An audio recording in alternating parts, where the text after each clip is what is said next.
says, "What's the difference between songwriting and lyricism?" You guys have always lauded K. Dot songwriting, but do you consider him as an elite lyricist too? That's a great question, especially since we just got through talking about Nelly. I think Nelly is an incredible songwriter, probably one of the best radio hit songwriters hip hop's ever seen, along with LL Cool J. Ja Um, Rule, uh-huh. I also think Drake. I think Andre 3000 is a great songwriter, but maybe not in the solo rap sense, but just overall song. I do hold Kendrick high as a lyricist, though. I I think I hold hold him him higher as a high. I just lyricist than don't I do a hold him. songwriter. How about this? Kendrick is held high as a lyricist, and I say this respectfully, but do I hold him in the class lyrically that I hold a Rakim, a Nas, a Black Thought, a KRS, a Big Pun when he was here, a Cool G Rap?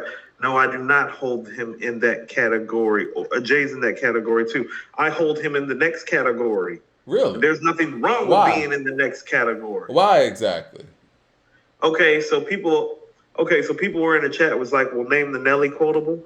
Well, y'all tell me the Kendrick like hip hop quotable because every time I ask people this, we go to that control verse, and I keep trying to tell y'all that ain't it. That ain't no verbal intercourse. That ain't no my philosophy. That ain't no who shot you or kick in the door. That ain't no imaginary player or streets is watching type of verse. That ain't no the evils type of verse.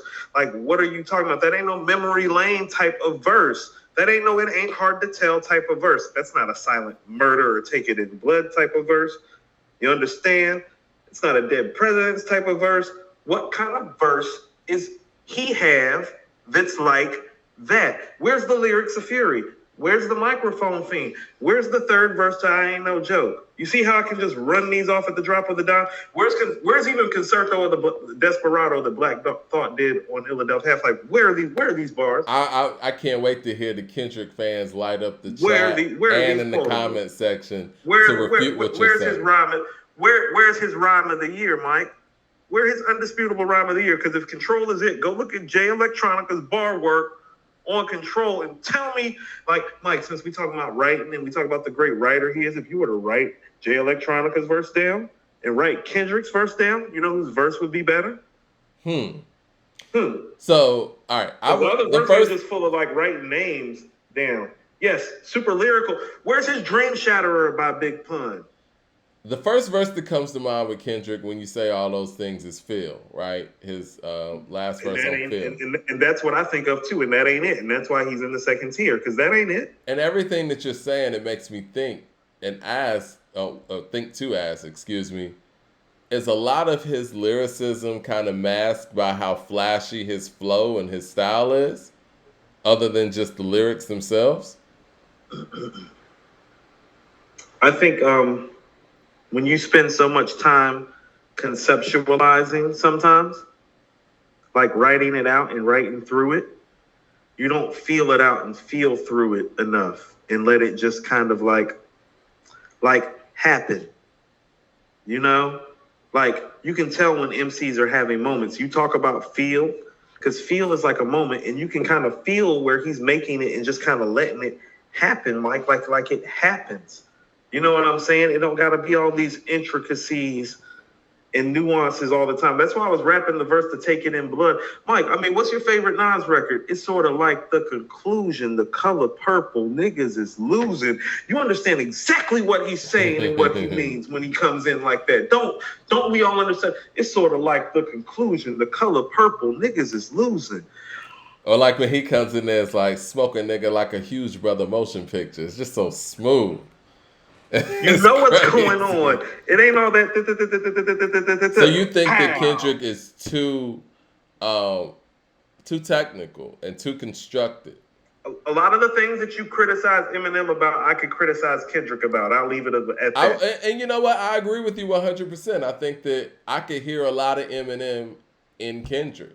I think the difference between the two is I think Kendrick makes some music that I can vibe to a little bit more. I think that Kendrick's production choice and the soulfulness and a lot of his, musical choices connect with me more than a lot of Eminem's musical choices connect. But as far as if we just talking about delivery, the way that they give you the rhymes and stuff, like it's very similar. Like I can put together, look inside my parking garage and see a collage of every person I despise since the moment I turned 5. That's very the one man on the planet that jump off of the Grand Canyon. How about the Grand Canyon handstanding? Yeah. Listen, I just want you to peep this out. All last year, we pretty much talked about how this album wasn't good and people pulled up on me and started tripping. Nobody's given us a verse yet. That's what I'm talking about. It's all this fodder, but it's no real action behind it. And then people make excuses. Like I hear a lot of people saying he's a storyteller. It's like, okay, he is a great storyteller. If you think storytelling equals like lyricism, he's still not all the way A1 because like, where's his never seen a man die? Where his a minute to pray, a second to die? Where, like, as much as we love like Duckworth, I love Duckworth. That's not Rewind. I was listening to the setup this morning. All that I got is you. He doesn't have one story. No. He doesn't have one story. This is exciting as the setup for Blazer 50. I was listening to the setup today. I was like, oh, this nigga wild on here. This is great. He don't have no track where it come on you like, oh, I can't wait for this nigga to tell this story. He don't have no niggas bleed. Where's the niggas bleed? Where's the setup? Where's Rewind? Hold on, since people want to talk about all that lyrical miracle within storytelling, where's the I gave you power? Or the Rewind. I mean, from a concept standpoint, where is it? As great as he is as a storyteller, I feel like from a storytelling standpoint, the concept record that J. Cole gave us on Wet Dreams might be a little bit more impressive from a conceptual standpoint than many of his records. Not to mention it was a radio record at the same time. Mad Max of the Super Chat says, yeah, but Mike MJ Bull's career average, he averaged 33, 6, and 6. The Wizards ruined his stats. I feel you on that. And you see people using that as a debate that guys don't belong with. People do forget that. His scoring average was 32.8 when he left the Bulls, and it ended up being like, 31 even or 30 even or something like that. I think most of years. Well, at least in that era, and we might not see that now because everything is so offensive heavy, but even Larry Bird, Magic, they had down years at the end that kind of brought down their overall stats. So that's like nothing new, really. Even Kobe, like, you know what I'm saying? Like at the end of his career, you could tell he was older. It happens to all of the older players. And if LeBron stays around long enough, from an average standpoint, it'll happen to him too. Here's why storytelling in lyrics, here's where they separate themselves. I like to give like actual real examples. Mm-hmm. Didn't Follow the Leader and The Greatest Adventures of Slick Rick come out the same year? Yes. Okay. It Takes a Nation as well. I was about to go there if I needed to, but let's stay with the solo MCs that are like unto themselves with just pretty much one producer working on their projects. You want to know what the rhyme of the year is? That's Rakim's beginning to end rhyme on Microphone Fiend or one of the verses from Lyrics of Fury. You want to know what the best story of the year is? It's Children's Story. There's your difference. You get what I'm saying? It's like, oh, is storytelling involve a lyrical component?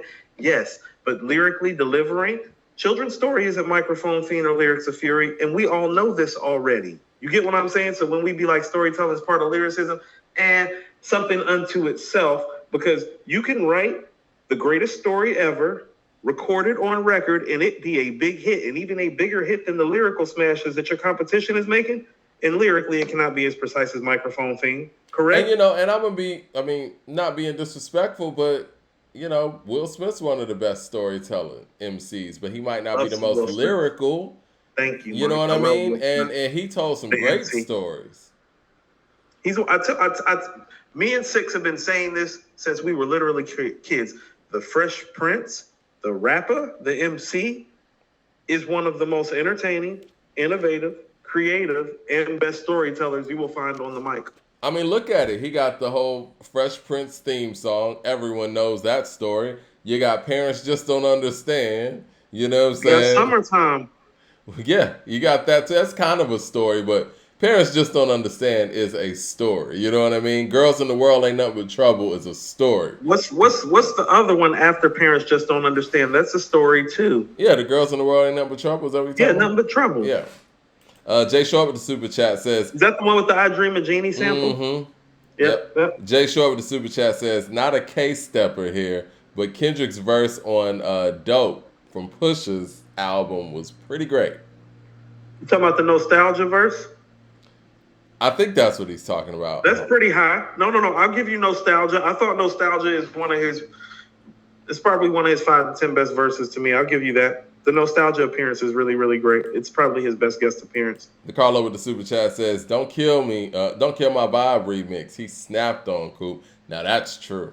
Now that that's up there. That's a very interesting appearance from Jay too, where it's like Jay attempted, just like he did on Renegade, to step in someone else's world, and K. Dot just took off. I don't think people are hearing me though. Listen to what I'm saying. As a storyteller, where's the children's story? Mona Lisa. The Love's Gonna Get You. The I Gave You Power. The Rewind. The Never Seen a Man Die. Where's that? Then pause. So what and you're then lyrically, saying? hold on. Okay. And then lyrically, Mike, where's the microphone theme? Where's the lyrics of Fury? Where's the Taking in Blood? Mike, where's the kick in the door? Okay, so what you're saying, kick in the door. What you're saying and what I'm gathering here is, if he's one of the best storytellers, we should have a song to go to say, yo, that's one of the best hip hop stories ever told. Like, he doesn't even have like a Renee or anything like that, which was a great story. Niggas bleed. As soon as people like, Big only made 2 albums. He made Niggas Bleed. He made I Got a Story to Tell. Yeah. He made Me and My Bitch. These are facts. These things happened in 2 albums. These things happened in 2 albums. So why you have Big so high as a storyteller? It's like, oh, you want some evidence? Yeah, we can go to the stories. Mad Max with the stories. Mad Max says, don't a very good lyricist, the difference between him and guys above him, I guess he's saying K. Dot is a very good lyricist. The difference between guys and above him is his average metaphor, average rhyme scheme, Dot's imagery, alliteration that he stole from Pac and vocab boost him, but he's not elite. That's why I keep saying he's not the A+, but he's the next tier. And that's not disrespectful when I'm saying that. That's what the output says. How about this?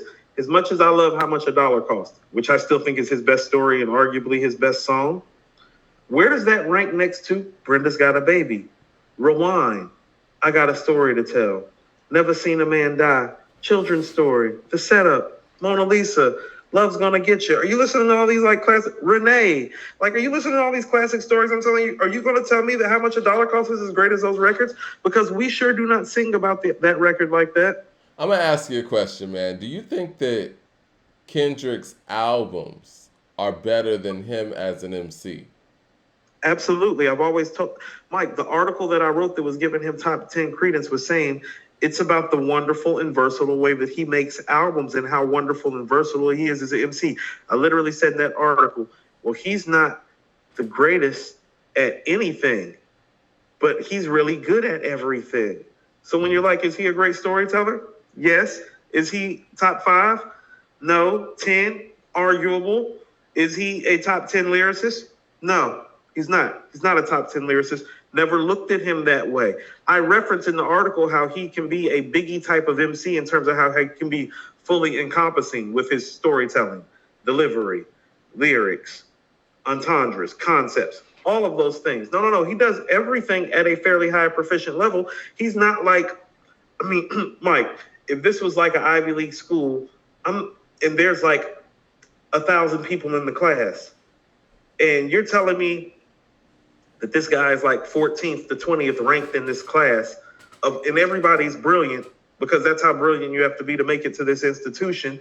And you're like, well, he really has the brains of a top 5 GPA guy. It's like, yeah, but his GPA still says he's 14 to 20. So that's what the GPA is. You get what I'm saying? It don't matter about what people think like about it or feel about it. It's like, no.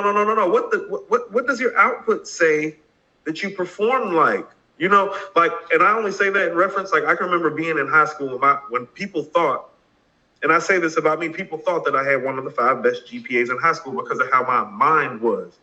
But the performance was a little bit different. I was a little bit lower than that. You get what I'm saying? Mm-hmm. You are what your ranking says what you are. What's that shit Bill Parcells used to tell people? You are what your record says you are. It's pretty much what it is. It's pretty much what it is. Peter Parks with the super chat says, "I've been saying this from the beginning. Kendrick is a solid lyricist. As a lyricist, his strength is in his album making. People just overinflate him." Marquez Davis with the super chat says, "What are we doing? Kendrick is a great songwriter, artist. He is not a great lyricist. Two things can be true." Okay. Seems like we're getting somewhere here. 36 Chambers says, "Songwriting is how palatable a song can be made while still keeping the content solid. Lyricism is sentence structure, bar work, punchlines, similes, metaphors, entendres, multiple syllabic points." Okay. I think that's well put. How about this? A great storyteller inspires you to want to tell a great story.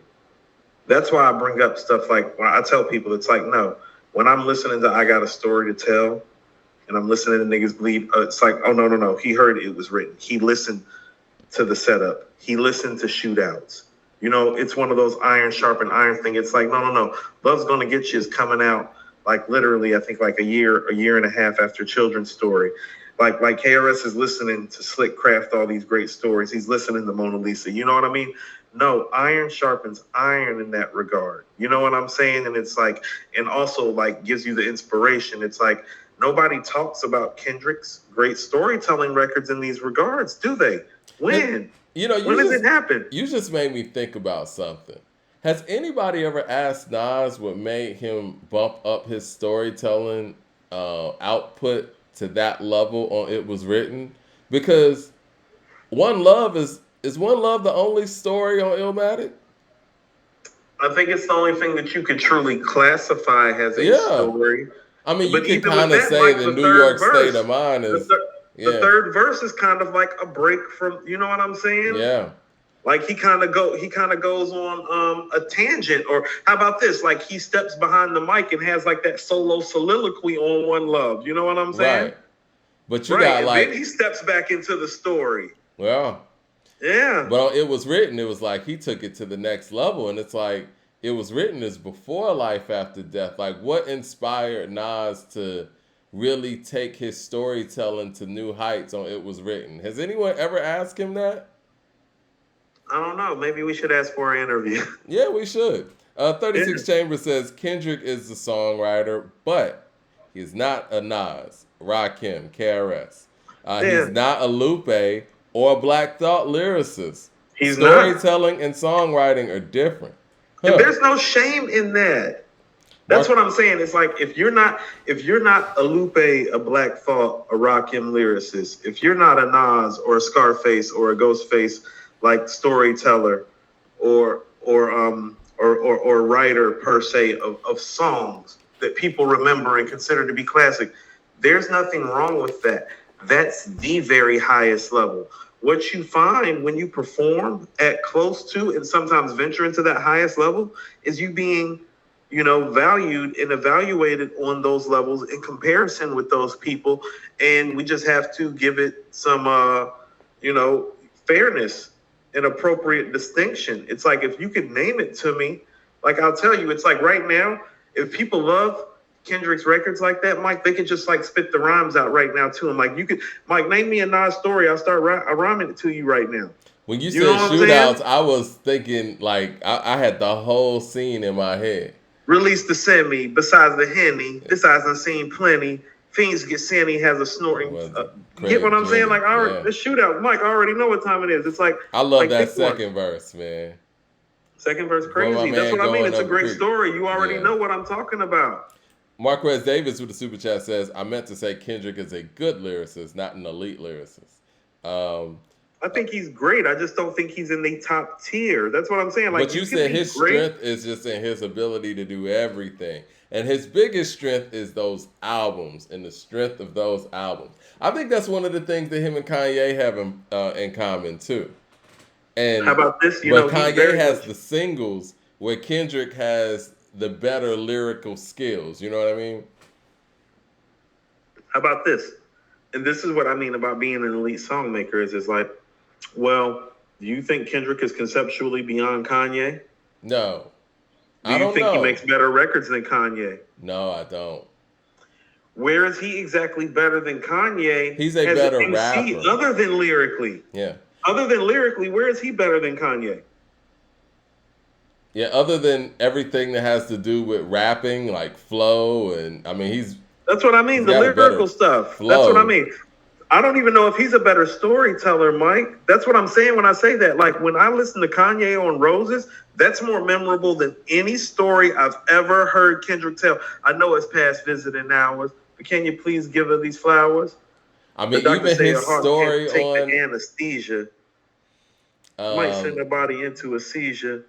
what's That the little thing about story a thing with it'll stop breathing. Hey chick, I'm at a loss for words.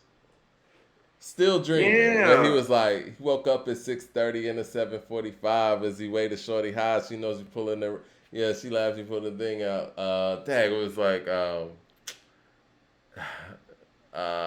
she found out Kanye's she not dreamt really the an whole MC. People thing need to out. understand that how about this? People need to understand that Kanye is a producer first, and he does better everything that we hold Kendrick high for better than Kendrick actually. Do you get what I'm saying when I say that? Everything that we hold this man high for, Kanye actually does better, and he's a producer. So how elite is this performance that you're talking about? I'm still waiting to hear these Rhyme of the Year verses. Mad Max of the Super Chat says, nostalgia is the only time Dot had next level rhyme schemes, metaphors, syllable rhyming.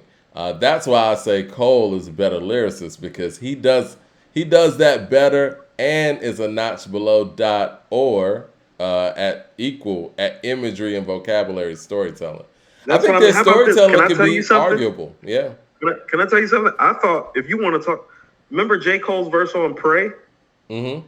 That's a story and a lyrical verse, and I thought that might have been verse of the year, and that's the year Good Kid, Mad City came out.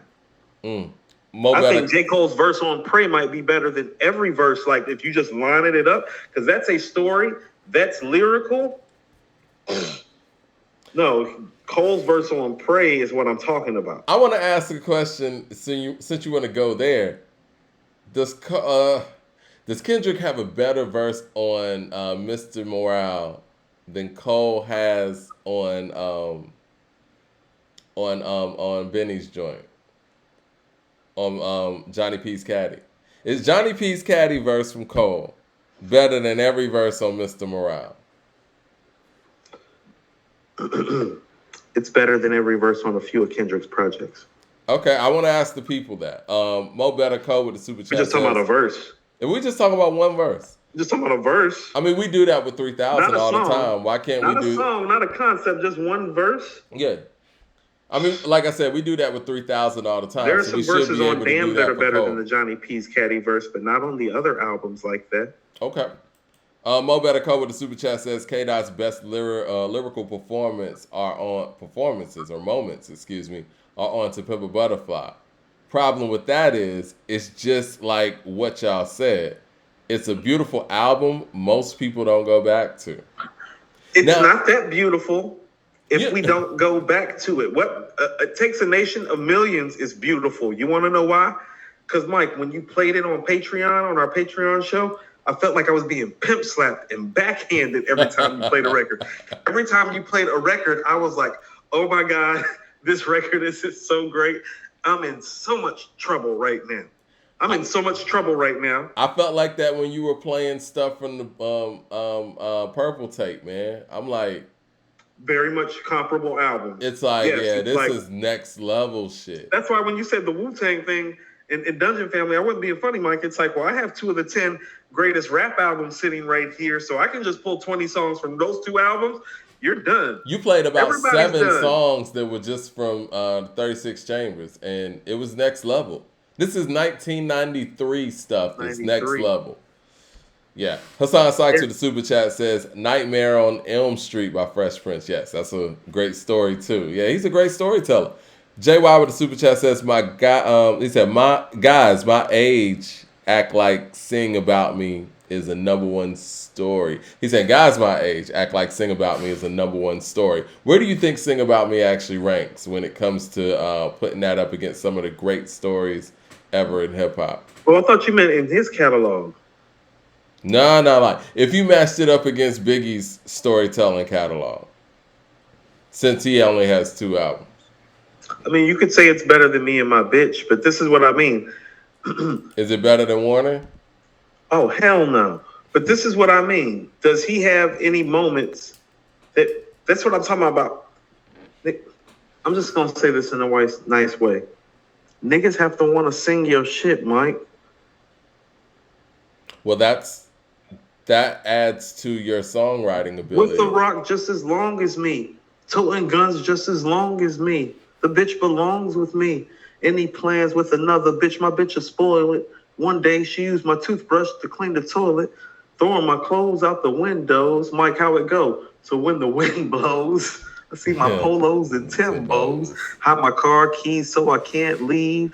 A real slick bitch keep a trick up her sleeve. And if I deceive, she won't take it lightly. She'll invite me politely to fight G. And then we lie together, cry together. I swear to God, I hope we fucking die together. Where's that at? Where? It's a fair point. Where? Jay Short with the super Big's chat. Best story. Jay Short with the super chat says, I feel like Kendrick could be a top tier lyricist. I don't think the production he picks allows him to do that.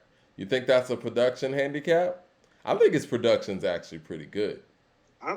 I've never had an issue with the production until this album, actually. And if there is ever a production issue, you know, there's this guy named Dr. Dre that a lot of people consider to be the greatest producer of all time. And apparently you have some sort of access to him. So we really don't want to hear no shit about you having production issues. There should be no production issues. Eric Terrell. Insane. Eric Terrell with the super chat. Insane. Eric Terrell says, Coop, there was a million story raps in the 80s. That was the standard. So why are you attacking like Big motivated anyone to make story raps? The message is a story. The product by Coop is a story. I mean, I've been bringing up Love's Gonna Get You in Slick Rick's entire album. We can bring up Ice Cube's storytelling. I brought up Scarface's storytelling. That used to be a standard in hip hop, and I think that Kendrick, I'm bringing up certain guys, Mike, because they're the greatest MCs of all time, and part of the reason they are the greatest MCs of all time is because they are what? Best storytellers and best lyricists. Not just tier 2, tier 1. Well, see, this is the thing, Coop, and I feel like Kendrick and Cole are the ones that kind of hang on to that storytelling mentality, but a lot of rappers in today's era just don't rap stories. Like we talking about Mr. Cheeks with Renee. Like telling a story in a rhyme almost used to be a prerequisite. Like I remember Nice and Smooth with, you know, sometimes I rhyme slow, sometimes I rhyme quick. Like you're not gonna get people outside of Cole and Kendrick to even consistently be on their storytelling shit. So I think what Kendrick and Cole sometimes too benefits from is the fact that nobody in this era really even tells stories like that. That's not our problem. They reminisce over you is what, Mike? A story. Does Nicki Minaj have stories that we could point to? And I've always said this about Wayne too, since we want to talk about Wayne. Does Wayne have stories we can point to? No. Wayne's not a storyteller at all. It's his business. The biggest attraction as an MC to me. Mm-hmm. Biggest attraction as an MC to Wayne is that he has no stories to speak of. Here's what I will tell you about Kendrick, and this is what I mean. It's viable about him being arguably a top 10 storyteller, and it's arguable. If you actually go to the catalog of stories, it's a lot of really, really good to great stories, a few classic stories, and probably the best storyteller of this generation because of the work, The Art of Peer Pressure, How Much a Dollar Costs. Mm-hmm. Mike, the record that put me onto it, remember I was telling you about the moment me and Meek, when she cut on She Needs Me, and I was in one bathroom and she was in the other, and we both ran back into our collective rooms at the time, like, who the fuck this nigga? Like, ooh. Like, oh, shit. Sing about it. Like, She Needs Me gave me goosebumps, Mike. Like, I'm not saying he's not talented. I'm saying when you start talking about Biggie, Slick Rick, Nas, Scarface, Ghostface, Ice Cube. Chuck D is responsible for a lot of this stuff because you want to know it. Chuck D really ignited a consciousness in rappers to want to talk about what was going on in their neighborhood. Does that make sense? Yeah. And I think Chuck D is responsible for a lot of the storytelling format that we see from the MCs that we hold so high, that's really all Chuck shit. It's that urban angst that comes from feeling neglected and rejected by society. I know that goes back to Melly Mel's The Message, Yeah. but Chuck D was making shit that niggas was coming up on could feel, whether you're Scarface in Houston, Snoop and Dre in Cali, you know what I'm saying, and Ice Cube and Easy in Cali. Like, no matter where you were, oh no, you could feel the shit Chuck was putting it down if he was black and crack in the 80s. Yeah, Chuck does credit Melly Mel's last verse on The Message. And, you know, I want to say this, too, because I think the whole song, The Message, is brilliant. Like, all of the stories on there. But that I got a letter from the government the other day. I opened and read it. They said they were suckers. They wanted me for their army or whatever. Picture me giving a damn. I said never. Like, those things hit a little different. The Raisin Head with the super chat says, soon as he opened Let the Glock Burst, they had the chain on your son hit the lock first. The best rapper I've ever heard was Nas on It Was Written. It wasn't an album, it was a compilation of movies.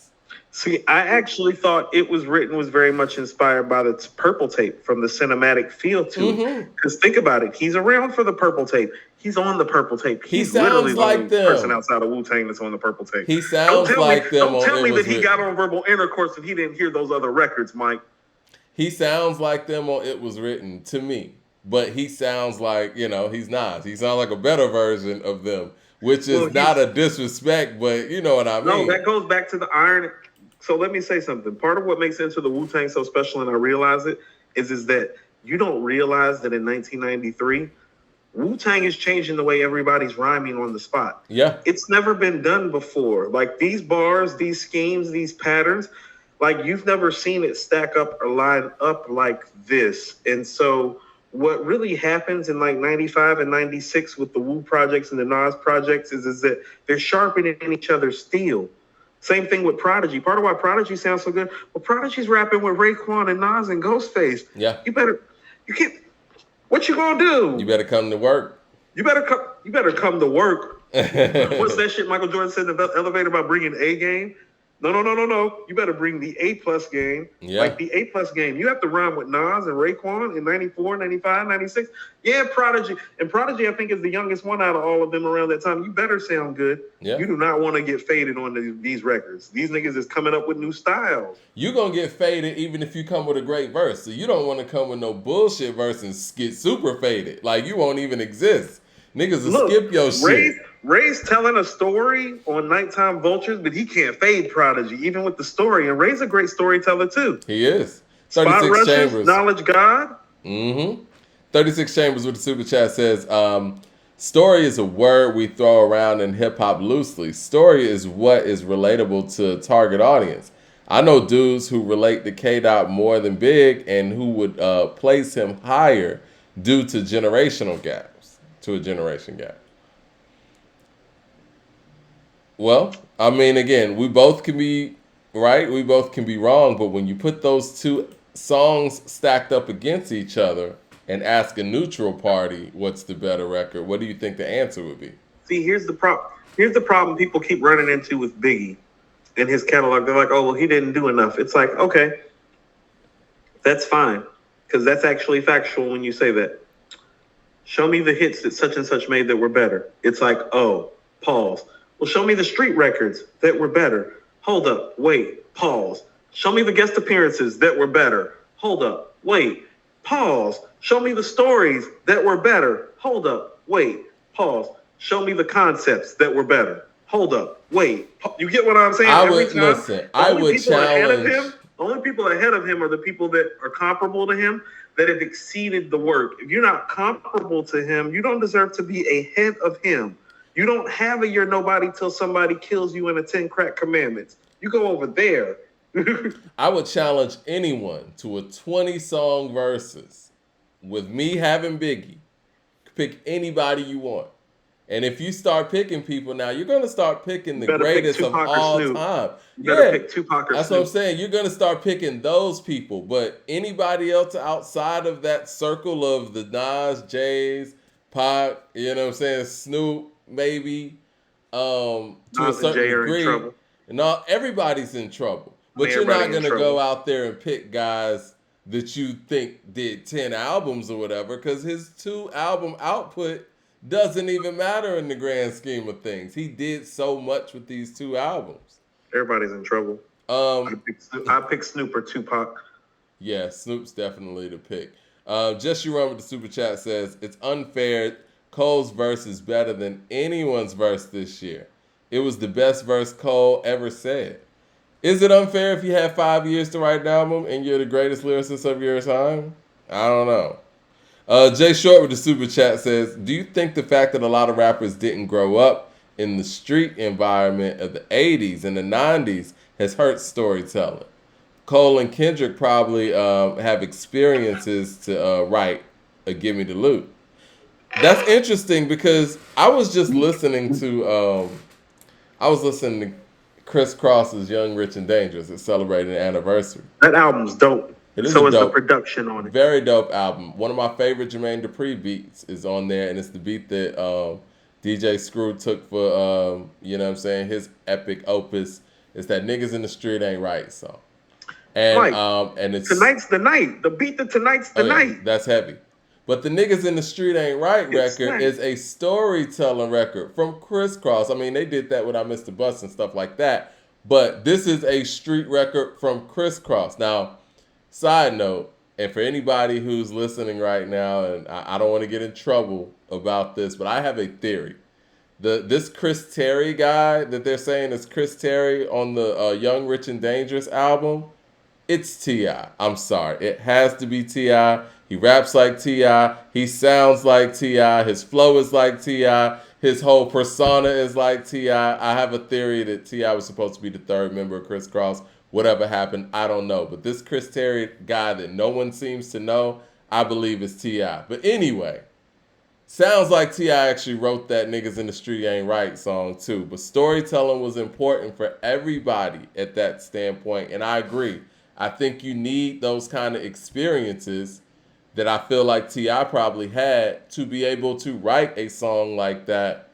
And again, you can verify any of the stuff that I'm saying. I want y'all to go listen to this one song and tell me it's not T.I. The people who are sitting at home, whenever you're done with this show. What track is that? It's track 5? Let's see. It is track... No, not Young, Rich, and Dangerous. It is Money, Power, and Fame. Tell me the guy on the first verse ain't T.I. And then you can listen to the song Hey Sexy. He's on there too. And if that's not T.I., T.I. took this guy's whole style. Now, the story is this Chris Terry individual supposedly died in a car crash or whatever, had an untimely demise. But thing is, I've never heard of him. I've never heard anybody say R.I.P. Chris Terry. Never heard any of that stuff. So for whatever reason, not for whatever reason, I have a theory where I think that Chris Terry's T.I. And you said Money, Power, and Fame? It is, yep, that song. I got this album for my birthday when I was in 7th grade. I bought the CD to school. Everybody was jealous. It was great. You want to go listen to the song real quick while I go through the super chats? Can you? No, I'd have to run. Okay, don't do it. Right well, now. Everybody go listen to that record and tell me that guy on the first verse ain't T.I. DeCarlo with the super chat says, this was the first time I heard some cut up. This was the first time some cut up got used. Yeah. DeCarlo with the super chat says, Coop, Biggie is the greatest of all time, just so you know. Hello. Biggie Smalls is the illest. Let's see. Let me get to these other super chats, and we can kind of segue into where they put Redman and Jadakiss and kind of get into our list as well. I do want to kind of go through the 40s that they released, and not to say anything about E40. I wasn't a pun or anything. I was just saying. Darren Harris with the super chat says, Prodigy said after Illmatic dropped, Mobb Deep had to go back to the drawing board. They was hearing Illmatic during in-stores for Juvenile Hell. A lot of people say that. I've heard Common say that when he heard Illmatic, he had to go back to the drawing board. I heard Fat Joe send everybody back inside. Yeah, I heard Fat Joe say that. That's the one that sent everybody back inside. Wu-Tang is still rhyming. Like, you can still tell it's 91, 92 MCing going on. They're just lyrically going somewhere back to where KRS and Rakim reside. But then April 94 comes, and it's like, no. Lyrically, like, he's so far ahead of everybody except for Rakim, it seems like, in 94. You know what I'm saying? It's just like, just how it sounds. And Rakim's on a hiatus at that time too, so he's not even in the picture really to even be able to say, you know what I mean? I'm realizing something when we're dating the time on this too. It's not this big hiatus in 94 that people think that it is, because Don't Sweat the Technique came out in 92. Yeah. It just And feels that way because of how drastically everything sonically changed. You know what I mean? That's what happened. Yeah. But Into the Wu-Tang has something to do with that too. And also too, and this is what I mean, you could, it's funny, Don't Sweat the Technique comes out like, I think 18 months after Let the Rhythm Hit 'Em. But if you listen to Illmatic, part of why people were so lyrically inclined and on Illmatic is because, well, Don't Sweat the Technique is lyrically not Let the Rhythm Hit 'Em by any stretch of the imagination still. Illmatic is, though, and that's what everybody's talking about. They're like, oh, he sounds like Rakim, like the last time we heard Rakim, like Let the Rhythm Hit 'Em Rakim. That's the feeling that he evoked lyrically. It's funny, man, how drastically everything changed in hip hop. Like 95 and 97 don't sound like a 2-year difference. Yeah, 2 years now sounds like nothing. Shit, we're in 2023 at this point. 2020. We're 3 years off from 2020. But 95 and 97 sound like an 8-year difference now, sonically. You know what I mean? Well, people got to look at stuff like this. People like Corrupt and Daz, like the Dog Pound, well, they were rapping on records before you were even listening to Nas and Big and J like that. Yeah. And they're see, on the the thing Chronic. is, that's man, 92, Mike. Back then, if your record gets delayed or you get put on the shelf for whatever reason, nigga, you got to go back in the lab and create new music because your shit could get dated real quick. That happened to the Fugees. Like, when the Fugees finally were able to put out Blunted on Reality, they recorded it on some 92, 93 shit. So it finally came out in 94, and their shit sounded old. It happened fast then. That's why making classics, if you made a classic then, like something that holds to this day, that's part of why it's so special. It all changed so fast. To make a classic then was like super, super hard. As great as Southern Playalistic is, you could tell a lot of that stuff was recorded in 93, though. You know what I mean? Like, Claiming True and stuff like that sounded more like 93 than it did 94. Definitely. DeCarlo early 93. Yeah. DeCarlo with the super chat says, speaking of the message, excuse me, where y'all ranking guys like Kool Moe Dee, Grandmaster Cass, and Melly Mel? It's very difficult, man. I think they had Melly Mel and Rev Run, at least Billboard did, and Vibe.